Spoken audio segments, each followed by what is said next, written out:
A pleasant afternoon to everyone. To my fellow graduates, congratulations. Mahirap, pero kinaya.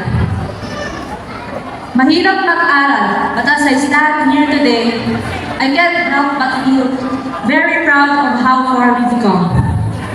We've struggled and fought against the deadlines, against our fears and doubts, against the things that only we know about, against our silent battles. And the fact that we're here today means that we've already won. So be happy and celebrate yourself. Rest if you must and allow yourself to pause. Appreciate the here and now. But always keep going because the journey never stops. We conquer and we fall, but then we always rise up and move on to the next. Patuloy na lalaban dahil mahirap maging mahirap. If you'd ask me what my greatest adversity is, yun na yung walang pera. While others have their privilege as a head start, I was forced to run to the point of exhaustion just so I could catch up. And along the way, I have been robbed multiple times.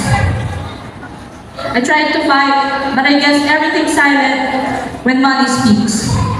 Still, I am deeply grateful to everyone who stood by my side, supporting me through the peaks and valleys of my journey.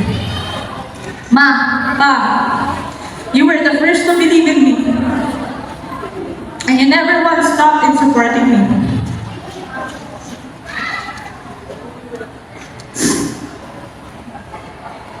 I may not always express it, but I know about your sacrifices, and I appreciate them. So thank you very much. To my kuya and ates, even if you don't show it outwardly, I feel you and I feel your support. So thank you so much. To my friends, thank you. I won't forget how you always made me feel included. To myself, thank you for all your efforts.